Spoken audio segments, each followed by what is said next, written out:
ஹாய்டா butterflies, welcome back to our channel. இன்றைக்கி நம்ம என்ன பார்க்க போகிறோன்னா, டோன்ட் லீவ் மீ எபிசோடு 88 தான் பார்க்க போகிறோம். போன பாட் பார்க்காதவங்க பார்த்துட்டு வந்து இந்த பாட் பாருங்கள், அப்போ தான் இந்த பாட்டு உங்களுக்கு புரியும். ஓகேடா, வாங்க நம்ம ஸ்டோரியை ஆரம்பிக்கலாம். நான் தான் சொன்னேன்ல, ஜங்கு கிட்ட விஷயத்த சொல்லாதீங்கன்னு. யார் சொன்னான்னு வேகமாக ஜிமின் கத்துறான். நான் தான் ஜிமின். ஒய்யனுக்கு அவங்க அண்ணன் கூட இருந்தால் சரியாகிடும்னு நான் தான் ஃபோன் பண்ணி விஷயத்த சொன்னேன். ரிஷி சொல்ல, ஹே அறிவில்லை அப்படின்னு ஜிமின் அவன்கிட்ட போயிட்டு கத்துறான். அண்ணா அமைதியாக இருங்க அண்ணா அவனை தடுக்க. அண்ணா ஆல்ரெடி அவங்க அண்ணன் ஃபீல் பண்ணதை பார்த்து தான் நான் ரொம்ப ஒரு மாதிரி ஆகிட்டேன். அதுலேருந்து அவளை வெளியில் கொண்டு வர நாங்கள் ட்ரை பண்ணிகிட்டு இருந்தா இப்போது இந்த ப்ராப்ளம். அங்கே உள்ள ஜங்கு கழுதுட்ருக்கான். இதனால் இவன் இன்னும் ஃபீல் பண்ணுவான். அவன் தங்கச்சி கொண்டுனா அவனை கண்ட்ரோல் பண்ண முடியாது. இப்போ 2 பேரும் எப்படி சமாதானப்படுத்துறது? இப்படியே இருந்தால் அவளுக்கு ஃபீவர் தான் அதிகமாகும். எப்படியும் விஷயம் ஜேகேக்கு தெரியதானே போகுது. அவன் நைட்டு தான் வருவான், அதுக்குள்ளே அவளை குணப்படுத்தியிருக்கலாம். இது எல்லாம் தெரிஞ்சு தானே யார்கிட்டையும் சொல்லாதீங்கன்னு சொன்னேன். அண்ணா ப்ளீஸ் அமைதியாக இருங்க, ரிஷி தெரியாமல் பண்ணிட்டான்னு ஜனனி சொல்ல, அவனுக்கு ஒயன் மேலே பாசம் அதிகம், அதான் அவளுக்கு இப்படி ஆனதும் யார் பேச்சையும் கேட்காம ஃபோன் பண்ணிட்டான். ஜிமின் அவனை முறைச்சிட்டு அங்கேருந்து போயிடுறான். படுத்திருந்த உங்களுக்கு ஒரு மாதிரி வாமிட் வர மாதிரி இருக்க. உடனே எந்திரிச்ச நீங்கள் அண்ணா அப்படின்னு சொல்லிவிட்டு ஸ்ட்ரைட்டாக வாஷ் பேஷனுக்கு போகிறீங்க. பின்னாடியே வந்த ஜேகே உங்கள் தலையை பிடிச்சிக்கிறான். வாமிட் எடுத்ததுனால உங்களால் நிற்க முடியல. அப்படியே ஜேகே மேலே சாஞ்சு நிற்க ஒயன் அப்படின்னு சொல்லி உங்களை அப்படியே தூக்கிடுறான். கார்த்திக் அப்படின்னு சத்தம் கேட்டு எல்லாருமே உள்ளே வராங்க. ஜேகே உங்களை தூக்கிட்டு வெளில வரான். ஜேகே என்னாச்சு அப்படின்னு சூர்யா கேட்க, வாமிட் பண்ணிட்டா. கார்த்திக் உடனே வண்டி எடு, சூர்யா ஹாஸ்பிட்டல் கூட்டிகிட்டு போகலாம் அப்படின்னு சொல்லிக்கிட்டே வேகமாக படிக்கட்டில் இறங்க. சூர்யா கார்த்திக் 2 பேருமே முன்னாடி போகிறாங்க. நீங்கள் சாப்பிட்லன்னு உங்களுக்கு சாப்பாடு எடுத்துகிட்டு வர ஸ்ட்ரெயிட்டாக கிச்சனுக்கு வந்த ஜிமின் சத்தம் கேட்டு வெளியில் வரான். ஒயின் என்னாச்சு அப்படின்னு ரொம்ப பதட்டமாகவும் ஜேகே கிட்டே நடந்துக்கிட்டே கேட்க, ஒயனுக்கு முடியல ஜிமின், வாமிட் பண்ணிட்டா, ஹாஸ்பிட்டல் போகலான்னு சொல்கிறான். உங்களை காரில் உட்கார வச்சு உங்கள் கூட அவனும் உட்காந்துக்கிறான். ஜிமின் சூர்யா கார்த்திக் 3 பேருமே அவங்க கூட வராங்க. என்னங்க அப்படின்னு ஜனனி பதற, ஜனனி ஒன்றும் இல்லை, நான் போய் பார்க்குறேன், நீங்கள் யாரும் எங்கேயும் போக வேண்டான்னு சொல்லிட்டு போகிறான். கோயிலுக்கு போன பெரியவங்க எல்லாரும் வீட்டுக்கு வர நடந்த விஷயத்த சொல்ல எல்லாரும் பதறிடுறாங்க. நம்ம உடனே ஹாஸ்பிட்டல் போகலாம் அப்படின்னு சதாசிவம் சொல்ல, இல்லை தாத்தா யாரும் வெளியில் போக வேண்டான்னு அவர் சொல்லிட்டு போயிருக்காரு. இல்லைம்மா ஒயினுக்கு இப்படி இருக்குன்னு தெரியாமல். தாத்தா ஃபீவர் தான், நீங்கள் பயப்படாதீங்க அப்படின்னு சுவாதி சமாதானப்படுத்த எல்லாருமே சோகமாக இருக்காங்க. இங்கே உங்களை டாக்டர் செக் பண்ணிவிட்டு ட்ரிப்ஸ் ஏற்றுறாரு. நீங்கள் ஜேகேயோட கையை விடவே இல்லை, பிடிச்சிட்டே தான் இருக்கீங்க. நீங்கள் இப்படி இருக்கிற நிலமையை பார்த்து ஜிமினுக்கு ரொம்ப கஷ்டமாக இருக்குது. ஜனா அங்கே வந்து உங்களையும் ஜேகேவும் இருக்கிற நிலமையை பார்த்துட்டு சூர்யா பக்கம் திரும்புகிறான். ஒன்றும் இல்லைடா, உடம்புல ஸ்ட்ரென்த் இல்லை, அதான் ட்ரிப்ஸ் போட்டிருக்கோம். தென் ஜிமின் பக்கத்தில் போயிட்டு அவனுக்கு ஆறுதல் சொல்கிறான். ஜனா இவளுக்கு ஃபீவர் தான்டா, இவன் தான் ஓவராக ரியாக்ட் பண்ணிகிட்ருக்கான் அப்படின்னு ஜேகே பார்த்து சொல்ல, ஜேகே எதையும் காதில் வாங்கவே இல்லை. இவன் ஃபீல் பண்ணுறத பார்த்து தான் அவளுக்கு இன்னும் காய்ச்சல் அதிகமாகிடுச்சு. ஜேகே அவன் டிஎஸை வைப் பண்ணிவிட்டு அங்கேருந்து போக நீங்கள் அவன் போக விடாமல் தடுக்கிறீங்க. ஜிமினை பார்த்து முறைக்கிறீங்க. பாரு இந்த நிலைமையிலே கோவம் வருத. அடியே நான் உன் அண்ணனை ஒன்றும் சொல்லலை போதுமா, நீ வெளியில் போடா அப்படின்னு நீங்கள் கத்த. இல்லைடா அப்படி சொல்லக்கூடாது அப்படின்னு ஜேகே உங்களை தடுக்க, ஆமாம் யாருங்கிறது உங்கள் பாசமலர் காட்சியை பார்க்குறது அப்படின்னு சொல்லிட்டு ஜிமின் கோவமாக வெளில போயிடுறான். அவன் போனதுக்கப்புறம் தான் பின்னாடி இருந்த ஜனாவை பார்க்குறீங்க. அவனை பார்த்ததுமே திருன்னு முழிக்கிறீங்க. இப்போ உனக்கு என்ன ப்ராப்ளம் அப்படின்னு ஜனா கோவமாக கேட்க, நீங்கள் ஒன்றும் இல்லை அப்படின்னு தலையாச்சிங்க. அப்புறம் எதுக்கு நேற்று அவ்வளோ ரியாக்ட் பண்ண அப்படின்னு உங்களை பார்த்துக்கிட்டே கேட்க, நீங்கள் எதுவும் சொல்லாமல் திருன்னு முழிக்கிறீங்க. ஒன்றும் இல்லை அண்ணா அப்படின்னு ஜேகே உங்களுக்கு பதிலாக பேச, நான் உன்கிட்ட கேட்கல அப்படின்னு கோவமாக சொன்ன ஜனா உங்களை பார்க்குறான். நீங்கள் வாயை திறந்து பேசுவேனா அப்படின்ற மாதிரி இருக்கீங்க, எல்லாம் வெளியில் போங்க அப்படின்னு ஜனா சொல்ல, நீங்கள் உடனே உங்கள் கையில் ஏறிட்டுருக்க ட்ரிப்ஸை கழட்ட போக, ஒய்யன் என்ன பண்ணுற அப்படின்னு சூர்யா வேகமாக வந்து உங்களை தடுக்கிறான். எல்லாரையும் வெளியில் போக சொன்னார் அப்படின்னு நீங்கள் தட்டு மாதிரி சொல்ல, அதை கேட்டு கடுப்பான ஜனா, நீ மட்டும் இரு, எல்லாரும் வெளியில் போங்க. நீங்கள் என்னன்ற மாதிரி முழிக்க ஜேகே கையை டைட்டாக பிடிக்கிறீங்க. வெளியில் போன்னு சொன்னேன் அப்படின்னு ரொம்ப கோவத்தோட ஜனா கத்த, ஒன்றும் இல்லைடா அண்ணன் வெளியில் தான் இருக்கேன் அப்படின்னு சொல்லிட்டு வெளியே போகிறான். எல்லாருமே வெளில வந்ததை பார்த்த ஜிமின், ஒய்யனை ஏன் தனியாக விட்டுட்டு வரீங்க அப்படின்னு கேட்டுக்கிட்டே உள்ளே போக அவனை தடுத்து நிறுத்தின கார்த்திக் ஜனா அவகிட்ட பேசணுமா வெளியில் போக சொல்லிட்டான். என்ன டே அவள் ஆல்ரெடி உடம்பு சரியில்லாமல் இருக்கா, இதில் தனியாக இருந்தால் பயந்துடுவா, நான் போகிறேன் அப்படின்னு உள்ளே போக, வேண்டாம் ஜிமின் அண்ணன் பேசினா மட்டும்தான் ஒயன் சரியாகுவா, அதனால தான் அண்ணன் அவன்கிட்ட தனியாக பேசுகிறேன்னு சொல்லியிருக்காரு, நீங்கள் அமைதியாக இருங்க அப்படின்னு ஜேகே சொல்ல, அப்போ தான் ஜிமின் அதை பற்றி யோசிக்கிறான். உண்மைதான், ஜனா பேசினா அவளுக்கு மனசில் இருக்கிற பயம் வருத்தம் எல்லாமே போயிடும் அப்படின்னு நினைக்கிறான். ஆனால் ஜனா அவளை எப்படி மன்னிப்பான்? ஒய்யன் தைரியமாக சாரி கேட்டாலே அவன் மன்னிக்கிறது கஷ்டம் அப்படின்னு நினச்சவன் கதவில் இருக்கிற கண்ணாடி வழியாக உள்ளே பார்க்குறான். நீங்கள் பயந்துக்கிட்டே அவனை நிமிர்ந்து பார்க்காம தலை குனிஞ்சு உட்காந்துருக்கீங்க. அதை பார்த்து இன்னும் கடுப்பான ஜனா, நான் என்ன உன்னை கடிச்சு திங்க போகிறேனா? இல்லை அப்படின்னு தலையை மட்டும் ஆட்டுறீங்க. நான் பேசும்போது மரியாதை இல்லாமல் வேறு பக்கம் பார்த்துட்டு இருந்தா பிச்சுடுவேன் உன்னை அப்படின்னு அவ மிரட்ட, அதில் பயந்த நீங்கள் டக்குன்னு அவன் முகத்தை பார்க்குறீங்க. ஜனா எதுவும் கேட்காம அவங்க முன்னாடி சேர் போட்டு உட்கார்றான். அதை பார்த்து உங்களுக்கு என்ன சொல்கிறதுன்னு தெரில. அவனையே தான் பார்த்துட்டே இருக்கீங்க. அந்த இடமே அப்படியே சைலண்ட்டாக இருக்குது. நான் கேட்ட கொஷினுக்கு நீ ஆன்சர் பண்ணுற வரைக்கும் இப்படி தான் இருக்கணும் அப்படின்னு ஜனா சொல்ல, என்ன கொஷின் தெரியாமல் அவனே பார்க்குறீங்க. நீங்கள் ஏன் அப்படி பார்க்குறீங்கன்னு தெரிஞ்ச ஜனா உங்களை கோவமாக பார்க்க நீங்களும் யோசிக்க ஆரம்பிக்கிறீங்க. தென் ஜனாவை பார்த்த நீங்கள் தைரியத்தை வர வச்சுக்கிட்டு சாரி அண்ணா அப்படின்னு தட்டு தடு மாதிரி சொல்ல, ஜனா உங்களே தான் பார்க்குறான். ஃபர்ஸ்ட் டைம் அவன்கிட்ட பேசியிருக்கீங்க, அதுவும் அண்ணான்னு சொல்லி பேசியிருக்கீங்க. ஆமாம், நீங்கள் பிறந்ததுலேருந்தே இது வரைக்கும் ஒரு வார்த்தை கூட ஜனா கிட்ட பேசினதே இல்லை. நேற்று ஷாப்பிங் மாலில் நீங்கள் தெரியாமல் தான் பேசுனீங்களே தவிர தெரிஞ்சு பேசவே இல்லை. இத்தனை வருஷம் கழிச்சு தைரியம் வந்து பேசி மன்னிப்பு கேட்குறீங்க. உங்களே பார்த்துட்டு இருந்தவன் அதுக்கு மேலே அங்கே இருக்க முடியாமல் உடனே வெளியில் போயிடுறான். நீங்கள் போகிற அண்ணாவையே தான் பார்த்துட்டே இருக்கீங்க. ஜனா வெளியே வந்ததும் எல்லாருமே உங்ககிட்ட தான் வராங்க. ஒயன் அண்ணா கிட்ட பேசுனீங்களா அப்படின்னு ஜேகே கேட்க, அண்ணா சாரி கேட்டேன், ஆனால் அவர் எதுவுமே சொல்லலை அப்படின்னு நீங்கள் சொல்ல, அடியே நீ சாரி கேட்டதே பெரிய விஷயம், அதுக்கு ஜனா அமைதியாக போனது ரொம்ப பெரிய விஷயம் அப்படின்னு ஜிமின் சொல்ல, என்னடா சொல்கிற அப்படின்னு நீங்கள் கேட்க, ஒரு சாரி கேட்க உனக்கு இத்தனை வருஷம் ஆடி அப்படின்னு ஜிமின் திட்ட, ஜேகே உங்களை ஹக் பண்ணிக்கிட்டு, நீங்கள் அண்ணா கிட்ட பேசிட்டீங்கடா, எல்லாருமே புரியாமல் பார்க்குறாங்க.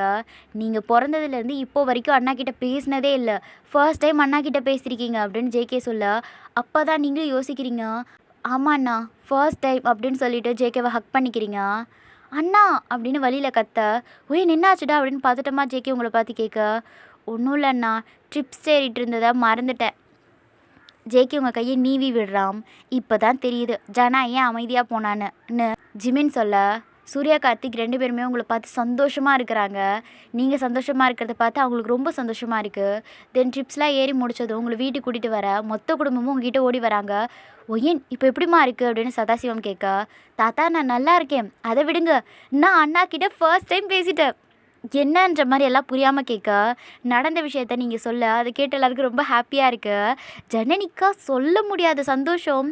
உங்களையே பார்த்துட்டு இருந்த ராணிக்கு கோவம் வருது.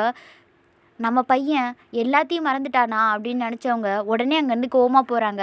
அதை நோட் பண்ண ஜிமின் நேராக ராணி கிட்ட தான் போகிறான். ஜிமின் நீ எதுவும் சொல்ல வேண்டாம், இந்த விஷயத்தில் நான் அவளை மன்னிக்கவே மாட்டேன் அப்படின்னு ராணி சொல்ல, எனக்கு தெரியும் அத்தை நீங்கள் மன்னிக்க மாட்டீங்கன்னு, ஏன்னா அவள் பண்ணது தப்பு. நீங்கள் மனசு வந்து எப்போ அவளை மன்னிக்கிறீங்களோ அப்போ மன்னிச்சிடுங்க, இதை பற்றி எப்போ உங்ககிட்ட பேச மாட்டேன். ராணி அவனை ஆச்சரியமாக பார்க்க, நான் பேச வந்ததே வேற அத்தா, எனக்கு ரிஷி பற்றின ஃபுல் டீட்டெயில்ஸ் தெரியணும். ஜிமின் நீ ரிஷி மேலே சந்தேகப்படுறியா? ஆமாம் அத்தை, என்னை தப்பாக எடுத்துக்காதீங்க, அவரை பற்றி நான் வெளியில் விசாரிக்கிறத விட உங்ககிட்ட விசாரிக்கிறது தான் நல்ல ஆமாம் அத்தை, என்னை தப்பாக எடுத்துக்காதீங்க, அவரை பற்றி நான் வெளியில் விசாரிக்கிறத விட உங்ககிட்ட விசாரிக்கிறது தான் நல்லதுன்னு தோணுச்சு. உங்களோட பெர்மிஷன் இல்லாமல் நான் ரிஷி பற்றி விசாரிக்கிறது ரொம்ப பெரிய தப்பு அத்தை. எனக்கு அவர் மேலே டவுட் வர காரணம், சின்ன வயசுலேருந்து நம்ம குடும்பத்தோடு இருந்திருக்காரு, நம்மளை பற்றின எல்லா விஷயமும் அவருக்கு தெரிஞ்சிருக்கும். எனக்கு தெரிஞ்சு இந்த அரண்மனையில் வேறு யாரும் இல்லை, அதான் அத்தை. நான் தப்பாக கேட்டிருந்தா என்னை மன்னிச்சிடுங்க அப்படின்னு ஜிமின் பொறுமையாகவும் மரியாதையாகவும் பேச, அவனோட நேர்மையை பார்த்து ராணிக்கு வியப்பாக இருக்குது. சின்ன ஸ்மைலோட, நானே சொல்கிறேன் ஜிமின், ரிஷி அண்ணன் பையன் ஜிமின், அண்ணன்னா சொந்த அண்ணன் இல்லை, உறவு முறையில் அண்ணன். எங்கள் குடும்பத்துக்கு அவர் ரொம்ப நல்லது பண்ணியிருக்காரு. சொல்லப்போனால் நான் இந்த அரண்மனைக்கு வர காரணமே அவர் தான் என்னையும் என் குடும்பத்தை பற்றியும் சொல்லி இந்த வீட்டுக்கு சம்மந்தம் பண்ணி முடித்தார். அவர் பையன்தான் ரிஷி. அவனுக்கு இந்த அரண்மனையில் ரொம்ப பிடிக்கும். யாருக்கு தான் அதை பிடிக்காது? ஆமாம் ஜிமின், இதோட தோற்றம் அப்படி இருக்கும்போது ரிஷி மட்டும் விதிவிலக்கா என்ன? அதனால் எப்போ லீவ் விட்டாலும் இங்கே வந்துடுவான். ஜெனா ரிஷி எல்லாம் ஒரே வயசு பசங்க தானே, கூட துணைக்கி இருந்தால் நல்லா இருக்கணும்னு சொல்லி தான் நான் வர சொல்லிடுவேன். ஆனால் ஏன்னு தெரியலை, ஒரு நாள் ஜனாவுக்கு அவனை பிடிக்காம போச்சு. என்கிட்ட வந்து கோவமாக சொன்னான் எனக்கு பிடிக்கலன்னு. ஆனால் என்ன விஷயம்னு சொல்லலை. எனக்கு என் பையன் சந்தோஷம் தானே முக்கியம், அதனால் அவனுக்கு பிடிச்சிருந்தா பேசு, இல்லைன்னா வேண்டான்னு சொல்லிட்டேன். ஜனாவுக்கு பிடிக்கலனாலும் எனக்காக ரிஷி கிட்ட பட்டும் படாமலும் பேசிகிட்டு இருக்கான். ரிஷி சின்ன வயசுலேருந்து மனசில் பட்டதை பேசிடுவான், அதுதான் ஜனாவுக்கு பிடிக்கல, உனக்கும் பிடிக்கல. சின்ன ஸ்மைலோட, வேறு ஏதாவது விஷயம் அத்தை அப்படின்னு கேட்க, நான் சொன்னால் உனக்கு கோவம் வருமே அப்படின்னு ராணி கேட்க, அப்படி என்ன விஷயம் அத்தை அப்படின்னு ஜிமின் புரியாமல் கேட்க, அவனுக்கு ஒயனை பிடிக்கும். ஒரு நாள் அவன் அப்பா அம்மா 2 பேரையும் கூட்டிகிட்டு வந்து ஒயனை கல்யாணம் பண்ணி வைக்க சொல்லி கேட்டான். அத்தை என்ன சொல்கிறீங்க அப்படின்னு கோவம் கலந்து ஷாக்கோட கேட்க, ஆமாம் ஜிமின், அப்போ ஒயன் படிச்சுட்டு இருந்தான். நான் கிருஷ்ணன் கௌரி கிட்ட பேச சொல்லிட்டேன். படிச்சுட்டு இருக்க பொண்ணுக்கு கல்யாணம் வேண்டான்னு கௌரி சொன்னா. ஆனால் முக்கியமான காரணம் ஒயனுக்கு அவனை பிடிக்கல, வேண்டான்னு சொல்லிட்டா. அதுக்கப்புறம் தான் அவனுக்கு வேறு பொண்ணு பார்த்து கல்யாணம் பண்ணி வச்சோம். ஆனால் ஒரு விஷயம் மட்டும் எனக்கு நல்லா தெரியுது ஜிமின், அவனுக்கு ஒயன் மேலே இருக்கிற பாசம் குறையவே இல்லைன்னு. எப்படி அத்தை சொல்கிறீங்க? அவன் சின்ன வயசில் எப்படி ஒயனை பார்த்துட்டு இருந்தானோ இப்போ வரைக்கும் அப்படி தான் பார்த்துட்ருக்கான். நான் நிறைய டைம் வாட்ச் பண்ணியிருக்கேன். ஏன் இப்போ கூட அவளுக்கு உடம்பு சரியில்லைன்னு எவ்வளோ பதட்டப்படுறான்னு பாரு. ஜிமின் அவங்களையே ஆச்சரியமாக பார்க்குறான். ஜிமின், எனக்கு ஜேகே ஒயன் 2 பேரையும் பிடிக்காது தான், அதுக்காக அப்படியே விட்டுட மாட்டேன். ஒவ்வொருத்தரையும் நல்லா வாட்ச் பண்ணுவேன். இங்கே இருக்கிற வரைக்கும் எல்லாரையும் பாதுகாக்க வேண்டியது ராணியான என்னோட பொறுப்பு. அப்போது என்னையும் வாட்ச் பண்ணியிருக்கீங்களான்னு ஜிமின் கேட்க, தக்காளி குட்டின்னு தானே உன் பொண்டாட்டியை கூப்பிடுவ அப்படின்னு ராணி அவனை பார்த்து கோவமா கேட்க, அது அப்படின்னு சிரிக்க, அதை பார்த்து ராணி சிரிக்கிறாங்க. தேங்க்ஸ் அத்தை, எனக்காக நீங்கள் இவ்வளோ விஷயம் சொல்லியிருக்கீங்க. பிடிச்சவங்க எது கேட்டாலும் பண்ணுவேன். அப்படி என்கிட்ட என்ன அத்தை பிடிச்சிருக்கு? நீ இப்படி போல்டாக பேசுகிறது தான் எனக்கு பிடிச்சிருக்கு. இதையே தான் ஜனாவும் சொன்னார் அத்தை அப்படின்னு ஸ்மைல் பண்ணிட்டே சொல்ல, அப்போது இதே கேள்வியை தான் எல்லார்கிட்டையும் கேட்டுட்ருக்க. அத்தை, நீங்கள் இந்த அரண்மனையோட ராணி, உங்களுக்கு என்ன பிடிச்சிருக்குன்னா அது ஆச்சரியமான விஷயம் தானே. ராணியாக இருந்தாலும் நானும் மனுஷி தான். அது மட்டும் இல்லை, ஒரு பிள்ளைக்கு அம்மானா எனக்கு பாசம் இருக்கும் இல்லையா? கண்டிப்பாக அத்தை, இப்போ தான் தெரியுது ஜனா ஏன் உங்கள் மேலே இவ்வளோ பாசமாக இருக்கான்னு. ஏன் அப்படின்னு புரியாமல் பார்க்க, இப்படி ஒரு ஸ்வீட் அத்தையை யாருக்கு தான் பிடிக்காம போகும்? ஸ்மைல் பண்ணிட்டே, நீங்கள் ஐஸ் வச்சது போதும், போய் ஒயனை பாருங்க அப்படின்னு சொல்ல, சரிங்க அத்தை அப்படின்னு சொல்லிட்டு வெளியில் போயிடுறான். நைட் டைம், ஒய்யன் என்னை டென்ஷன் ஆக்காத அப்படின்னு ஜிமின் கத்த, நீ தாண்டா என்னை டென்ஷன் ஆக்குற அப்படின்னு நீங்கள் கத்துறீங்க. நான் டென்ஷன் ஆகுறேனா? ஏண்டி உடம்பு சரியில்லை டேப்லெட் போடுன்னு சொன்னது டென்ஷன் ஆகுறதா? அதே தான் நானும் கேட்குறேன். உடம்பு சரியானதுக்கு அப்புறமும் டேப்லெட் போட சொல்லி என்னை டென்ஷன் படுத்துற அப்படின்னு சொல்லிக்கிட்டே நீங்கள் வெளியில் போக, ஒய்யன் அப்படின்னு ஜிமின் கத்துறான். அதை எதையும் காதில் வாங்காமல் மேலேருந்து எட்டி பார்த்துக்கிட்டே ஏ ஜோன் அப்படின்னு கத்த, எல்லாருமே கீழே உட்காந்துருக்க உங்கள் சத்தம் கேட்டு மேலே பார்க்குறாங்க. ஏண்டா என்னாச்சு அப்படின்னு ஏஜோன் கேட்க, ஏஜோன் இந்த வளர்ந்தவன் என்னை டார்ச்சர் பண்ணுறான். டேட், இவ தான் என்னை டார்ச்சர் பண்ணுறா, டேப்லெட் போட சொன்னதுக்கு போட மாட்டேங்கிறா. ஜிமின் மேலேருந்தே நார்மலாக சொல்ல, நீங்கள் அவன் மேலேருந்து கீழே வர பார்த்தீங்க, என்னடி அப்படின்னு கோமா கேட்க, ஏண்டா முன்னே இருந்ததை விட இப்போ கொஞ்சம் ஹைட் ஆகிட்டியோ? நான் எப்பவும் போல தான் இருக்கேன். இல்லை இங்கே பாரு, நான் உன்னோட ஷோல்டருக்கு கீழே இருக்கேன். அப்போ நீ குள்ளமாக்கிட்டேன்னு சொல்லு. அவனை முறைச்சிக்கிட்டே ஏ ஜோன் அப்படின்னு அகைன் கத்துறீங்க. ஜிமின், ஏண்டா என் பொண்ணை வம்பிழுக்கிற? அவள் டேப்லெட் போடலைன்னா விடு, ஹெல்த்தி ஃபுட்டாக 2 நாளைக்கு சாப்பிட்டா சரியாயிடுவா. ஏஜூன், செம்ம ஐடியா, 2 நாளைக்கு இந்த வளர்ந்தவனே எனக்கு சமையல் பண்ணி தரட்டும். ஆமாம், எனக்கு வேறு வேலை இல்லை பாரு. ஏன், வேறு என்ன வேலை இருக்கு உனக்கு? டேட், ஜிமின் உன்னோட பனிஷ்மெண்ட் இது. நேற்று நீ ஒயனுக்கு புது ட்ரெஸ் போட்டிருக்கும் போது எதுவும் சொல்லலை, பார்க்கவும் இல்லை. ஸோ சமையல் பண்ணி தான் ஆகணும். சூப்பர் ஏஜூன், நானே அதை மறந்துட்டேன். டேட், நீங்கள் நல்லா வருவீங்க. தேங்க்ஸ் மை டியர் சன் அப்படின்னு ஏஜென்ட் ஸ்மைல் பண்ணிட்டே சொல்ல, இதை கேட்டுட்டு இருந்த ஜனா ஆச்சரியமாக பார்க்குறான். இவ்வளோ ஃப்ரெண்ட்லியாக இருக்காங்க அப்படின்ட்டு. மேடம், கத்தி கத்தி உங்கள் எனர்ஜி போயிருக்கும், இந்தாங்க ஜூஸ் அப்படின்னு சுக்கி வந்து கொடுக்க, குட் சுகி, இப்படி தான் இருக்கணும் அப்படின்னு வாங்கி குடிக்கிறீங்க. டே, எனக்கு எங்க உன் மேடம் மட்டும்தான் கத்துனாளா அப்படின்னு ஜிமின் கேட்க, சார் நீங்களும் மேடமும் ஒன்றா? டே, நீ என்கிட்ட அடி வாங்க போகிற. சார், நீங்கள் ஒரு சூப்பர் மேனுன்னு சொன்னேன், அதை கேட்டு நீங்கள் சிரிக்கிறீங்க. என்னடி சிரிப்பு? இல்லை, அவதார் மாதிரி இருக்கிற ஒன்றை போய் சூப்பர் மேனுன்னு சொல்கிறான் பாரு, அதான் சிரிப்பு வந்துருச்சு அப்படின்னு சுக்கியை பார்த்து சிரிச்சிட்டே போகிறீங்க. அடிங்க அப்படின்னு 2 பேரையும் அடிக்க துரத்த அவன்கிட்ட சிக்காமல் ஓடுறீங்க. சுக்கியை பிடிச்ச ஜிமின், ஏண்டா அவள் தான் என்னை பார்த்து கிண்டல் பண்ணுறானா, நீ அவள் கூட சேர்ந்து கிண்டல் பண்ணுறியா? நான் உன் பாஸ், ஞாபகம் இருக்கட்டும். சார் தெரியும், அதனால் உங்களால் செய்ய முடியாத வேலையை நான் பார்த்தேன். என்னடா வளர்ற அப்படின்னு கோவமாக கேட்க, ஆமாம், நீங்கள் எவ்வளோ கெஞ்சினீங்க டேப்லெட் போட சொல்லி, பட் நான் கெஞ்சாமலே மேடம்க்கு டேப்லெட் கொடுத்துட்டேன். என்னடா சொல்கிற? ஆமாம் சார், மேடம் குடித்த ஜூஸில் டேப்லெட் கலந்துட்டேன் அப்படின்னு சிரிச்சுக்கிட்டே சொல்ல, ஏண்டா எவ்வளோ தைரியம் இருந்தால் நான் வேண்டான்னு சொல்லி எனக்கு டேப்லெட் கொடுத்துருப்பேன். என்ன சார் மிமிக்ரிலாம் பண்ணுறீங்க அப்படின்னு சுக்கி கேட்க, மிமிக்ரி இல்லைடா, ஒரிஜினல் அப்படின்னு அவனை திரும்ப அங்கே நீங்கள் கொலவெறியோட சுக்கியை பார்த்துட்ருக்கீங்க. சார், நான் உன்னோட பாஸ், என்னைக்கே நீ டஃப்பு கொடுக்குறியா, சாவுடா அப்படின்னு உங்ககிட்ட ஒப்படைச்சிட்டு போகிறான். இங்கே நீங்கள் கோவம் தீர வரைக்கும் அவனை போட்டு பட்டு பட்டுன்னு அடிச்சிட்ருக்கீங்க. மேடம் வேண்டாம் மேடம், வலிக்குது மேடம் வேண்டாம் அப்படின்னு அவன் கெஞ்சிட்டே இருக்க. அப்போ டோஃபி ஓடி வந்து குறைக்குது. டே உனக்கு என்ன ஆச்சுடா, எதுக்கு இப்போ சவுண்டு விடுற, உனக்கும் மேலே கோவமாக இருந்தா கடிச்சிடும் அப்படின்னு நீங்கள் சொல்ல, மேடம் நான் பாவம், சரிடா பொழைச்சிப்போ அப்படின்னு சொன்ன நீங்கள், ஏன்டா இப்படி குறைக்கிற அப்படின்னு நீங்களும் சுக்கியும் டோஃபியை பார்த்து திசையை பார்க்க அங்கே ரிஷி அவங்கள பார்த்து வந்துட்டுருக்கான். இவனை பார்த்து தான் குறைக்கிறியா அப்படின்னு கேட்ட நீங்கள், டே உன்னை பார்த்தா என் டோஃபிக்கு பிடிக்கல ஸோ நீ வராத அப்படின்றீங்க. ஒன்றை மாதிரியே தான் நீ வளர்க்குற நாயும் இருக்குமா அப்படின்னு அவன் கோவமாக கேட்க, இப்போ உனக்கு என்ன வேணும், நீ தான் என்ன அப்படின்னு சுக்கி கோவமாக கேட்க, டேய் நாங்கள் பேசிகிட்டு இருக்கும்போது உனக்கு என்ன வேலை, கிளம்பு அப்படின்னு ரிஷி கோவமாக சொல்கிறான். ஹலோ அவன் என் ஃப்ரெண்ட், என் கூட தான் இருப்பான், நீ இடத்த காலி பண்ண அப்படின்னு சொன்ன நீங்கள் டோஃபியை தூக்கிக்கிட்டு சுக்கி வா அப்படின்னு போகிறீங்க. ஒய்யன் ஏன் என்னை புரிஞ்சிக்கவே மாட்டேங்கிற, உனக்கு உடம்பு சரியில்லைன்னதும் எப்படி துடிச்சு போயிட்டேன் தெரியுமா, அப்படியா அப்படின்னு ஆச்சரியமாக கேட்குறீங்க. ஆமாம் ஒயன், உனக்கு உடம்பு சரியாகணும்னு கோயிலுக்கு போயிட்டு அர்ச்சனை பண்ணிவிட்டு இப்போ தான் வந்தேன், இந்தா அப்படின்னு குங்குமத்தை தரான். அதை பார்த்து சுக்கிக்கு கோவம் செம்ம டென்ஷன் ஆகிறான். அவன் ஒரு நிமிஷம் அப்படின்னு நீங்கள் ஜிமின் அப்படின்னு கத்துறீங்க. அவனை எதுக்கு கூப்பிடுற, என்னடி வேணும் உனக்கு அப்படின்னு ஜிமின் கோவமாக கேட்டுக்கிட்டே வந்து நிற்கிறான். ரிஷி கூட இருக்கிறத பார்த்து அவனை முறைக்க, ரிஷி கோயிலுக்கு போயிட்டு எனக்கு உடம்பு சரியாகணும்னு அர்ச்சனை பண்ணிட்டு வந்திருக்கான் அப்படின்னு நீங்கள் சொல்ல, சரி அதுக்கு என்ன இப்போ அப்படின்னு ஜிமின் கேட்க, நீ கோயிலுக்கு போயிட்டு எனக்காக அர்ச்சனை பண்ணியாடா. ஒய்யன் நீங்கள் இப்படி கேட்டதுமே ரிஷிக்கு சந்தோஷமாக இருக்குது, அது அவன் முகத்திலே தெரியா. அதை பார்த்த ஜிமின் அவனை முறைச்சிக்கிட்டே நின்றுட்டுருக்கான். விடு ஒய்யன் என்ன இருந்தாலும் நான் தான் உன் மேலே அதிகமாக பாசம் வச்சுருக்கேன் அப்படின்னு ரிஷி சொல்ல, ஆமாம் ஆமாம். அதை கேட்டு ஜிமின் கோவமாயிடுறான். சரி எந்த கோயிலுக்கு போயிட்டு வந்த அப்படின்னு நீங்கள் கேட்க, முருகன் கோயிலுக்கு, இந்த ஒயன் பிரசாதம் அப்படின்னு குங்குமத்தை எடுத்து அவனே வச்சு விட போக, கொஞ்சம் வெயிட் பண்ணுங்க, ஏன் இவ்வளோ அவசரப்படுறீங்க அப்படின்னு சொல்லி பின்னாடி நகர, ஜிமின் இந்த குங்குமத்தை எடுத்து வச்சு விடு. ஜிமின் உங்களை தான் பார்க்குறான். என்னடா பார்க்குற, சாமி பிரசாதம் வேண்டான்னு சொல்லக்கூடாது, எடுத்து வச்சு விடு. அதை எடுத்து உங்கள் நெத்தியில் வச்சு விடுறான். ஏன் இதை நான் வச்சு விடக்கூடாதா அப்படின்னு ரிஷி கேட்க, ஒரு பொண்ணுக்கு குங்குமம் வைக்கணும்னா அது அவள் புருஷனாக தான் இருக்கணுமே தவிர கண்டவன்லாம் வைக்கக்கூடாது. அது கேட்டதுக்கப்புறம் தான் ஜிமின் மட்டும் இல்லை சுக்கியோட முகமும் சந்தோஷமாக மாறுது. அவன் கோவத்தை கட்டுப்படுத்திக்கிட்டு நின்றுட்டு இருந்த ரிஷி, நான் கண்டவனா ஒயன் அப்படின்னு கேட்க, எங்கள் மேடம் வாயால் இன்னொரு தடவை கேட்க ஆசைப்படுறீங்களா சார் அப்படின்னு சுக்கி கலாய்க்க ரிஷி அவனை கோவமாக பார்க்குறான். ஹலோ அங்கே என்ன லுக்கு, ஒய்யன் நீ என்னை ரொம்ப அசிங்கப்படுத்துகிற, இன்னும் முழுசாக பேசி முடிக்கல அதுக்கப்புறம் நீ பேச அப்படின்னு சொன்ன. நீங்கள் என்ன சொன்ன, உனக்கு என் மேலே பாசமா, அதெல்லாம் வெறும் வேஷம் மட்டும்தான். என் ஜிமின் கோயிலுக்கு போய் தான் என் மேலே உள்ள பாசத்தை தெரிஞ்சுக்கணுன்னு அவசியம் இல்லை. இன்னொரு தடவை என் புருஷனோட உன்னை கம்பேர் பண்ணி பேசாத.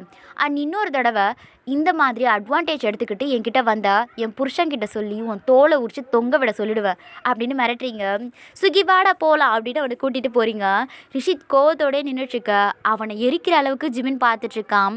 அவன் கோவத்தை பார்த்து பயந்தவன், ஜிமின் அப்படின்னு கூப்பிட, முருகன் கோவிலில் உனக்கு குங்குமம் மட்டும்தான் கொடுத்தாங்களா அப்படின்னு கேட்க, அவன் திருன்னு முழிக்க, இன்னொரு தடவை என் பொண்டாட்டிக்கிட்ட பேசினாலோ இல்லை பார்த்தாலோ உன் தோலை உரித்து தொங்க விட்டுருவேன் அப்படின்னு ரொம்ப கோவமாக சொல்ல ரிஷி உடனே அங்கேருந்து போயிடுறான். தென் ஜிமின் அவன் ரூமுக்கு வர அங்கே நீங்களும் சுக்கியும் 2 பேர் கதை பேசிகிட்டு இருக்கீங்க. மேடம் உங்களுக்கு ஏன் ரிஷி சாரை பிடிக்க மாட்டேங்குதுன்னு சுக்கி கேட்க, தெரியல சுக்கி, சில பேரை பார்த்தாலே கடுப்பாகும்ல அந்த மாதிரி தான் அவன் அண்ணு நீங்கள் சொல்ல, அப்போ உன் அண்ணன் மட்டும் நல்லா பேசுகிறான், அது ஏன், என் அண்ணா பேசுகிறாருன்னா அவருக்கு பிடிச்சிருக்கு பேசுகிறாரு, இதில் உனக்கு என்னடா ப்ராப்ளம், நம்ம யாருக்குமே பிடிக்காதப்ப உன் அண்ணனுக்கு மட்டும் பிடிச்சிருக்கு, என் அண்ணா எப்பவும் டிஃப்ரெண்ட்டாக தான் இருப்பார், ஆமாம் உன் அண்ணன் மாதிரி ஒருத்தரை நான் பார்த்ததே இல்லை அப்படின்னு ஜிமின் சொல்ல, இனிமேலும் பார்க்கவே முடியாது, என்னடா சுக்கி அப்படின்னு நீங்கள் கேட்க, ஆமாம் மேடம் ஜேகே சார் மாதிரி எப்போவும் அவர் மட்டும்தான் மேடம். டேய் நீ என்ன அவளுக்கு சப்போர்ட்டா, எழுந்து போடா அப்படின்னு ஜிமின் கத்த, மேடம் நல்லா ரெஸ்ட் எடுங்க நம்ம காலையில் பார்க்கலாம் அப்படின்னு சொல்லிட்டு டோஃபியை கூட்டிகிட்டு போகிறான். சரிடா சுக்கி அப்படின்னு சொல்கிற நீங்கள் கூட்டு சேர்ந்துருக்கு பாரு அப்படின்னு புலம்பிக்கிட்டே ஜிமின் போயிட்டு டோரை லாக் பண்ணிவிட்டு உங்கள் பக்கத்தில் வந்து படுக்கிறான். ஒய்யன் உடம்பு நல்லா தானே இருக்குது, ஏதாவதுனா சொல்லு, நேத்தி மாதிரி சொல்லாமல் தூங்காத அப்படின்னு கத்துறான். நல்லா தாண்டா இருக்கேன் அப்படின்னு சொல்லிட்டு அவனை ஹக் பண்ணிக்கிறீங்க. அவன் செஸ்ட்டில் போட்டு தூங்க வச்சவன் அவனோட தாட் ஃபுல்லாக ஜேகே மேலே தான் இருக்குது. அவனுக்கு மட்டும் எப்படி ரிஷியை பிடிச்சிருக்கு, ரொம்ப ஜாலியாக அவன்கிட்ட பேசுகிறானே அப்படின்னு யோசிச்சவன், ஜனாவும் ஜேகேவும் எல்லா விஷயத்துலேயும் ஒன்றா இருக்காங்க, அப்படி இருக்கும்போது இந்த விஷயத்தில் மட்டும் எப்படி அப்படின்னு யோசிக்க எதுவுமே தோணலை. நாளைக்கே இதுக்கான தீர்வை கண்டுபிடிக்கிறாடின்னு முடிவெடுத்தவன் உங்களை பார்க்குறான். இப்போ நீங்கள் பண்ண விஷயம் அவனை ரொம்ப அட்ராக்ட் பண்ணுது. ஒய்யன் உனக்கு மேலே அவ்வளோ பாசமாடி அப்படின்னு ஜிமின் கேட்க, மருந்தோட எஃபெக்ட்னால் தூங்கிட்டு இருந்த நீங்கள் அந்த நிலையிலையும் பிடிக்காது அப்படின்றீங்க. கல் நெஞ்சக்காரி வாயில் வரதை பாரு அப்படின்னு திட்டிக்கிட்டே உங்கள் ஃபோர்ஹெட்டில் லவ்வோட ஒரு கிஸ் பண்ணுறான். அதை ஃபீல் பண்ண நீங்கள் அவனை நல்லா ஹக் பண்ணிவிட்டு தூங்குறீங்க. நெக்ஸ்ட் டே உங்களுக்கு உடம்பு சரியானதுக்கப்புறம் தான் எல்லார் முகத்துலேயும் சந்தோஷமே வருது. கல்யாணம் அரண்மனையில் நடக்க முடிவு பண்ணியிருக்கிறதுனால அரண்மனையை அலங்கரிக்க ஆட்கள்லாம் போட்டிருக்காங்க. வேலை எவ்வளோ வேகமாக செய்ய முடியுமோ அவ்வளோ வேகமாக நடந்துட்டுருக்கு. நாளைக்கு மெஹந்தி ஃபங்க்ஷன்றதுனால அதுக்கான வேலை நடந்துட்டுருக்கு. எல்லாருமே அறக்க பறக்க வேலையை பார்த்துட்ருக்காங்க. கார்த்திக் நம்ம வெளியில் போகணும் அப்படின்னு ஜேகே சொல்ல, இதோ வரேன்டா அப்படின்னு அவன் பண்ணிட்டு இருந்த வேலையை வேற ஒருத்தர்கிட்ட கொடுத்துட்டு, கார்த்திக் நீரு ரிஷி நம்ம போகலாம் அப்படின்னு அவனை கூப்பிட அவனும் ஸ்மைல் பண்ணிட்டு ஜேகே ஹெல்ப் பண்ண போகிறான். அதை பார்த்து ஜிமினுக்கு கோவமாக வருது. ஏண்டா அவனுக்கு அறிவு இருக்கா இல்லையா அப்படின்னு சத்தம் போட, யாருக்குடா கேட்குற, ரிஷிக்கா அப்படின்னு கார்த்திக் வேலை செஞ்சுக்கிட்டே கேட்க அவனை முறைச்சிக்கிட்டே அவனை கூட்டிகிட்டு போனான் பாரு. அவனுக்கு டேய் நான் வேலையாக இருக்கனால ஜேகே ரிஷியை கூட்டிகிட்டு போகிறான், இதில் என்ன தப்பு, ஏன் சூர்யா கூட்டிகிட்டு போகிறது, வேற ஆளே இல்லையா, அவனை எதுக்கு கூட்டிகிட்டு போகிறான். சபா உனக்கு என்னடா பிரச்சனை, எனக்கு அந்த ரிஷியை பிடிக்கல, எப்போ பாரு ஜங்குக்கு அவனை கூட்டிகிட்டு சுற்றுறது சுத்தமாக பிடிக்கல, அவன்கிட்ட சொல்லிவை இன்னொரு தடவை இப்படி பண்ணா நான் மனுஷனாக இருக்க மாட்டேன் அப்படின்னு சொல்லிவிட்டு ஜிமின் அங்கேருந்து கோமா போகிறான். டேய் இவனுக்கு இப்போ ஜங்குக்கு பிடிச்சிருக்கா இல்லையா அப்படின்னு கார்த்திக் கேட்க, அதாண்டா எனக்கும் தெரியலை, எப்போ பாரு அவனை திட்டுறான், அவனை யாராவது திட்டினாலும் திட்டுறான் அப்படின்னு சூர்யா சொல்ல, இப்போ என்னன்னா அவன் வேற யார் கூட பேசினாலும் திட்டுறான், இந்த வளர்ந்தவனை புரிஞ்சிக்கவே முடியலையே அப்படின்னு சூர்யா புலம்ப ஜேகேவை திட்டிக்கிட்டே உள்ளே வந்த ஜிமின் ஆப்போசிட்டில் வந்தவங்க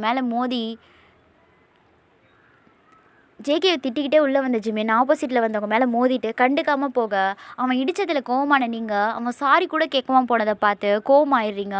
டேய் நில்லுடா அப்படின்னு அவன் முன்னாடி வந்து நிற்க, உனக்கு என்னடி பிரச்சனை அப்படின்னு கடுப்பாக கேட்க, எனக்கு என்ன பிரச்சனையா, இப்போ நீ என்ன பண்ணிட்டு போன, உன் அண்ணனை தான் திட்டிகிட்டு இருக்கேன், நீங்கள் என்னை ஏன் இடிச்ச அப்படின்னு கேட்க, அவனும் ஜேகேவை திட்டினது கூட நீங்களும் அவன் வேற இடிச்சிட்டான்றதை வேற கேட்க, அவனும் ஜேகேவை திட்டினதை சொல்ல வசமாக மாட்டிக்கிட்டான். ஏண்டா நீ என்னை இடிச்சிட்டு சாரி கேட்காம இருந்தது கூட நான் மன்னிச்சு விட்டுடுவேன், ஆனால் ஏன் முன்னாடியே அண்ணாவை திட்டல உன்னை அப்படின்னு அவனை அடிக்க பொருளை தேட அதுக்குள்ளே ஜிமின் அங்கேருந்து ஓடிடுறான். டேய் ஓடாத நில்லுடா அப்படின்னு நீங்கள் கத்த அது எதையும் காதில் வாங்காமல் ஓடுறான். டேய் வளர்ந்தவனே என் கையில் மாட்டின உன்னை சாவடிச்சிருவேன் அப்படின்னு கோமா கத்த, அதான் தினம் நைட்டில் சாவடிக்கிறேன், இதில் தனியாக வேற சாவடிக்கணுமா அப்படின்னு சொல்லிட்டே ஓட, நான் உன்னை சாவடிக்கிறேனா, நீ தாண்டா எப்போ பாரு என் அண்ணாவை திட்டிக்கிட்டு என்ன சாவடிக்கிற அப்படின்னு நீங்களும் சொல்லிகிட்டே ஓட, அப்போது ஜனா வேகமாக மாடியிலேருந்து வந்துட்டுருக்கான். வந்த வேகத்தில் அவன் ஆப்போசிட்டில் பூக்குடையை தூக்கிட்டு வந்தவர் மேலே இடிச்சிட அவர் வச்சுருந்த பூ எல்லாமே காற்றுல பறந்து விழுது. ஹே பார்த்து வர தெரியாமல் அப்படின்னு அவன் திட்ட வாய் எடுக்க, அதுக்குள்ளே நீங்கள் ஜிமினை பிடிக்க முடியாமல் மூச்சு வாங்க நிற்கிறீங்க. ஓடிப்போன ஜிமின் உங்களை பார்த்து பரிதாபப்பட்டு உங்கள் பக்கத்தில் வரான். டேய் நல்லா மாட்டினியா அப்படின்னு உங்கள் கையில் வச்சு இந்த குச்சி எடுத்து அடிக்க போக அப்போ தான் மாடியிலேருந்து பூவெல்லாம் அவங்க மேலே விழுது. அதை பார்த்து ஸ்மைல் பண்ண நீங்கள் உங்கள் கையை மேலே தூக்க உங்களோட ஸ்மைலை பார்த்த ஜிமின் அப்படியே உங்களை 2 கையிலையும் தூக்கி சுற்றுறான். அந்த தருணத்தை ரொம்ப மகிழ்ச்சியோடு அனுபவிக்கிறீங்க. அதை மேலேருந்து பார்த்த ஜனா முகத்துலேயும் அவ்வளோ நேரம் இந்த கோவெல்லாம் மறைஞ்சு சின்ன ஸ்மைல் வருது. ஜிமின் சூப்பராக இருக்குடா அப்படின்னு சொல்லிவிட்டு அவனை அப்படியே ஹக் பண்ணிக்கிறீங்க. சத்தம் கேட்டு எல்லோரும் ஓடி வர அங்கே நீங்களும் ஜிமின் இருக்கிறத பார்த்து எல்லாருக்கும் ஹாப்பியாக இருக்குது. டேய் அந்த வளர்ந்தவன் நம்ம முன்னாடியே ரொமான்ஸ் பண்ணிகிட்டு இருக்கான்டா அப்படின்னு சூர்யா கோமா சொல்ல, வாடா அப்படின்னு அவனை கூட்டிகிட்டு அங்கே போகிறான். 2 பேருமே கோரஸா ஒய்யன் அப்படின்னு பார்த்தா மேலேருந்து பூக்கள் விழுறதெல்லாம் நின்றுடுச்சு. நீங்கள் அவங்க 2 பேரையும் மாறி மாறி பார்க்குறீங்க. டே இந்த வளர்ந்தவனுக்கு ஆப்பு வைக்கலான்னு பார்த்தா நமக்கு நாமே ஆப்பு வச்சுட்டோமே அப்படின்னு சூர்யா புலம்ப கார்த்திக் முழிக்கிறான். டே இப்போ எனக்கு மேலேருந்து பூ கொட்டணும் அப்படின்னு கோமா சொல்ல, ஏண்டி பூக்கடையாக வச்சுருக்கோம் பூ கொட்டுறதுக்கு இறங்குடி அப்படின்னு ஜிமின் சொல்ல, முடியாதுடா நீ சுற்றுற மேலேருந்து பூ கொட்டணும். பூ கொட்டணும்னா உன் அண்ணன்கிட்ட சொல்லு, கூடையாக வாங்கிட்டு வந்து கொட்டுவான். புருஷனே நீ எதுக்கடா இருக்க அப்படின்னு சூர்யா கத்த ஜிமின் கோமா அவனை பார்க்குறான். அப்படின்னு ஒயன் கேட்பா, என்ன ஒயன் நான் சொல்கிறது சரிதானே அப்படின்னு சூர்யா சொல்ல, ஆமாம் ஏண்டி உனக்குன்னு மூளையே இருக்காதா, இறங்குடி ஃபஸ்ட்டு. நீங்கள் அவன் கழுத்தை பிடிச்சிக்கிட்டு முடியாது அப்படின்றீங்க. அப்போ மாடியிலேருந்து ஜனா கீழே வர அவனை பார்த்ததுமே டக்குன்னு ஜிமினை விட்டு விலகிடுறீங்க. உனக்கு மட்டும்தான் ஜனா பயப்படுறா அப்படின்னு ஜிமின் சொல்ல, அவளை ஒரு பார்வை பார்த்த ஜனா, ஜிமின் போகலாம். அவன் ஒயனை பார்த்து சிரிச்சுக்கிட்டே அங்கேருந்து போகிறான். நீங்கள் அவனை பார்த்து முறைச்சிக்கிட்டே சூர்யா கார்த்திக் 2 பேரையும் பார்க்க அவங்க எப்போ போயிட்டாங்க. அதில் உங்களுக்கு இன்னும் கடுப்பாக சுக்கி அப்படின்னு கத்துறீங்க. மேடம் நீங்கள் டென்ஷன் ஆகாதீங்க, நான் காஃபி போட்டு எடுத்துகிட்டு வரேன். அப்போ கீழே டோஃபியும் குறைக்குது. என்னடா உனக்கு வேணும் அப்படின்னு சொல்லிக்கிட்டே டோஃபியை தூக்கிட்டு போகிறீங்க. இவங்க பண்ண அட்டகாசத்தை பார்த்த ராணிக்கு தலைவலியே வந்துடுச்சு. கோமா அங்கேருந்து போக, அத்தை இருங்க நான் உங்களுக்கு காஃபி போட்டு எடுத்துகிட்டு வரேன் அப்படின்னு ஜனனி சொல்ல, உனக்கு எதுக்குமா சிரமம் அப்படின்னு ராணி கேட்க, இதில் என்ன இதில் என்ன அத்தை இருக்குது, நீங்கள் போங்க, நான் ரூம்க்கு எடுத்துகிட்டு வரேன். சரிம்மான்னு சொல்லிட்டு ஸ்மைல் பண்ணிட்டே போகிறாங்க. இங்கே நீங்களும் சுக்கி 2 பேரும் கிச்சன் உள்ள வரீங்க. சுக்கி, உனக்கு காஃபி போட தெரியுமா? மேடம், நான் சூப்பராக சமைப்பேன். பாருடா, இதையே நீ என்கிட்ட சொல்லலை அப்படின்னு பேசிக்கிட்டே இருக்க. டோஃபி குறைச்சிக்கிட்டே இருக்கு. டேய், இவனுக்கு ரொம்ப பசிக்குது போல், நீ காஃபி போடு, நான் அவனுக்கு பால் கொடுக்குறேன் அப்படின்றீங்க. அப்போ ஜனனி உள்ளே வந்து 2 பேர் என்ன பண்ணுறீங்க அப்படின்னு கேட்க, 2 பேர் இல்லை, நீ 3 பேர், இவனுக்கு தான் ரொம்ப பசி, கத்திகிட்டே இருக்கான். ஜனனி ஸ்மைல் பண்ணிக்கிட்டே இருங்க அப்படின்னு சொல்லிட்டு காஃபி போட போக, மேடம் நான் போடுறேன், உங்களுக்கு எதுக்கு சிரமம் அப்படின்னு சுக்கி சொல்ல, சுக்கி அத்தையும் காஃபி கேட்டாங்க, அவங்களுக்கு நான் போடுறதான் பிடிக்கும், ஸோ எல்லாருக்கும் நானே போடுறேன். சரிங்க மேடம் அப்படின்னு சொல்லிட்டு டோஃபிக்கு பாலை ஊற்றி கொடுக்குறான் சுக்கி. டோஃபி அதை குடிக்காமல் குறைச்சிட்டே இருக்கா. டேய், உனக்கு என்னடா ஆச்சு அப்படின்னு நீங்கள் கேட்க, அது ஜனனியை பார்த்து குறைச்சிட்டே இருக்க. அண்ணி, அநேகமாக இவன் உங்கள் காஃபியை கேட்குறான்னு நினைக்கிறேன் அப்படின்னு நீங்கள் சொல்ல, டோஃபி காஃபி வேண்டாம், நீ பாலை குடி அப்படின்னு சொல்லிக்கிட்டே அவள் முதல்ல ராணிக்கு சுகர் ஃப்ரீ கலந்த காஃபி போடுறா. அப்போது டோஃபி குறைச்சிட்டே இருக்கு. என்னடான்னு சொல்லி எல்லாம் புரியாமல் பார்க்க அந்த சுகர் ஃப்ரீயை தட்டி விடுது. உனக்கு இது வேணுமா அப்படின்னு நீங்கள் அவன் பாலில் கலக்க போக, ஒயன் டோஃபிக்கெல்லாம் அதை கொடுக்கக்கூடாது. அண்ணி ஒன்றும் இல்லை, இது சாப்பிட்டா அவனுக்கு சுகர் வராதுல்ல, நீ திருந்த மாட்ட அப்படின்னு திட்ட, நீங்கள் அந்த சுகர் ஃப்ரீ டேப்லெட்டை டோஃபி பாலில் கலந்து கொடுக்க அது வேக வேகமாக குடிக்குது. பார்த்தீங்களா, இதுக்கு தான் இவன் இவ்வளோ நேரம் கத்திட்டு இருந்தான், அடங்காதவன் அப்படின்னு திட்ட, ஜனனி சிரிச்சுக்கிட்டே, சரி நீங்கள் 2 காஃபி குடிங்க, நான் அத்தைக்கிட்ட கொடுத்துட்டு வந்துடுறேன் அப்படின்னு சொல்லிட்டு போக, சரின்னு சொல்கிறீங்க. சுக்கி ஒய்யன் 2 பேரும் பேசிகிட்டு இருக்க. காஃபி குடிச்சிட்டு இருக்க டோஃபி உங்கள் காலடியே சுற்றி சுற்றி வருது. என்னாச்சு, என்ன வேணும் அப்படின்னு சொல்லி நீங்கள் அவனை தூக்கிக்க, அது உங்கள் நெஞ்சில் சாஞ்சிக்குது. டோஃபி, உனக்கு இன்றைக்கி என்ன ஆச்சுடா அதுன்னு சொல்லிவிட்டு உங்கள் முகத்துக்கு நேராக தூக்க, அது தலை தொங்கி போகுது. டோஃபி, டோஃபி என்னாச்சு? ஒன்றும் இல்லை மேடம் அப்படின்னு சொல்லி ஒன்றும் இல்லை மேடம் அப்படின்னு சொல்லி டோஃபியை வாங்கி பார்க்க அவனுக்கு மூச்சே இல்லை. மேடம் அப்படின்னு தயங்கிட்டே கூப்பிட, சுக்கி உடனே சூர்யா கூப்பிட அப்படின்னு சொல்ல உங்களுக்கு ஏதோ சந்தேகம் வருது. அதே தான் சுக்கிக்கு வருது. காஃபி குடித்த 2 பேருக்கும் எதுவும் ஆகலை, ஆனால் டோஃபிக்கு எதுவும் ஆனது. 2 பேருக்கும் ஒன்றா அந்த சுகர் ஃப்ரீ டேப்லெட்டை பார்க்குறாங்க. சுக்கி அம்மா அப்படின்னு பதட்டமாக சொல்லி வேகமாக ஓடுறீங்க. சுக்கி அந்த சுகர் ஃப்ரீ டேப்லெட்டை எடுத்துக்கிட்டவன் டோஃபியை தூக்கிக்கிட்டு ஓடுறான். இங்கே ஜனனி காஃபி எடுத்துகிட்டு அவங்க அத்தை ரூமுக்கு போக, ராணி ஃபோனில் பேசிகிட்ருக்கு. அமைதியாக அவங்க அத்தைக்காக வெயிட் பண்ணிகிட்ருக்கா. ஃபோன் பேசிட்டு திரும்பின ராணி ஜனனி வெயிட் பண்ணிகிட்ருக்கதை பார்த்துட்டு ஃபோனை கட் பண்ணிடுறாங்க. நீ வச்சுட்டு போயிருக்கலாம்லம்மா அப்படின்னு ராணி கேட்க, பரவாயில்ல அத்தை, உங்களுக்கு இருக்க வேலை பிஸியில் மறந்துடுவீங்க அதான் அப்படின்னு சொல்லி காஃபியை நீட்டாக ஸ்மைல் பண்ணிகிட்டே வாங்கி அதை குடிக்க போக, அம்மா அப்படின்னு கத்திக்கிட்டே வந்து நீங்கள் அந்த காஃபியை தட்டி விடுறீங்க. அது பக்கத்தில் இருக்க ஜனனி மேலே பட்டுட ஜனனி உடனே பின்னாடி நகர்றா. அதை பார்த்து கோவமான ராணி ஓங்கி உங்களை அறைய போக, உங்களை பின்னாடி வந்த சுக்கி இழுக்க சுக்கி மேலே அந்த அடி பட்டுருச்சு.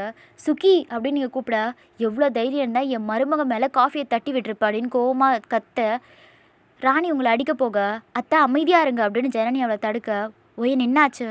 நீங்கள் எதுவும் சொல்லாமல் டோஃபியை கையில் வாங்கிக்கிட்டு நேராக சூர்யா கிட்டே போகிறீங்க. ஒயன் அப்படின்னு ஜனனி கூப்பிட, மேடம் பால் குடித்த டோஃபி திடீர்னு மயங்கிட்டான். என்ன அப்படின்னு ஜனனி உடனே உங்கள் பின்னாடி போக சுக்கியும் வரான். என்ன நடக்குதுன்னு ராணிக்கு புரியவே இல்லை. அவங்களும் வராங்க. சூர்யா சீக்கிரம் டோஃபிக்கு என்ன ஆச்சுன்னு பாரு அப்படின்னு அழுதுகிட்டே சொல்ல, ஒயன் என்னாச்சு அப்படின்னு சூர்யா கேட்க, பால் குடித்த டோஃபி திடீர்னு மயங்கிட்டான்டா. என்னன்னு பார்க்க அப்படியே உறைஞ்சி போய் நிற்கிறான். சூர்யா என்னாச்சு? டோஃபிக்கு ஒன்றும் இல்லைல்ல? நீங்கள் பதட்டமாக கேட்க, ஒயன் சொல்லுடா. டோஃபி இறந்துட்டான். என்ன? அதை கேட்ட அடுத்த செகண்ட் நீங்கள் மயங்கி விழுந்துடுறீங்க. ஒயன் அப்படின்னு சூர்யா உங்களை தாங்கி பிடிக்க பின்னாடி வந்த 3 பேரும் அதை கேட்டு ரொம்ப ஷாக் ஆகிடுறாங்க. ஒயன் அப்படின்னு எல்லோரும் உங்கள் கிட்டே வர, சுக்கி சீக்கிரம் தண்ணி எடு அப்படின்னு சூர்யா கத்த, உடனே தண்ணி எடுத்து உங்கள் மேலே தெளிக்க மயக்க தெளிஞ்சவங்களுக்கு சூர்யா கட்டிக்கிட்டு அழுகுறீங்க பயங்கரமாக. அப்போ அவங்க வந்து எல்லாருமே நீங்கள் அழறதை பார்த்து உங்ககிட்ட ஓடி வராங்க. ஒயன் ஒயன் என்னாச்சுமா அப்படின்னு சதாசிவம் உங்கள் பக்கத்தில் உட்காந்து கேட்க, நீங்கள் தாத்தாவை ஹக் பண்ணிக்கிட்டு அழுகுறீங்க. சுக்கி என்னாச்சு அப்படின்னு கார்த்திக் கோவமாக கேட்க, சார் அப்படின்னு நடந்த விஷயத்தெல்லாம் சொல்கிறான். சார், டோஃபி ரொம்ப நேரமாக அந்த சுகர் ஃப்ரீ டேப்லெட்டை பார்த்து தான் குறைச்சிட்டே இருந்தான், எங்களுக்கு இதில் தான் சந்தேகமாக இருக்குது அப்படின்னு சுக்கி சொல்ல, அது வாங்கின சூர்யா உடனே அதை எடுத்துக்கிட்டு லேபுக்கு போகிறான். மொத்த குடும்பமும் உங்களை தேத்த உங்கள் அழுக நின்ன மாதிரி தெரியல. கார்த்திக் உடனே ஜேகே ஜிமின் 2 பேருக்கு கால் பண்ணி வர சொல்கிறான். விஷயம் கேள்விப்பட்டு முதல்ல வீட்டுக்கு வந்தது ஜேகே தான். அண்ணா அப்படின்னு சொல்லிவிட்டு நீங்கள் ஓடி போய்ட்டா ஜேகேவை ஹக் பண்ணிக்கிறீங்க.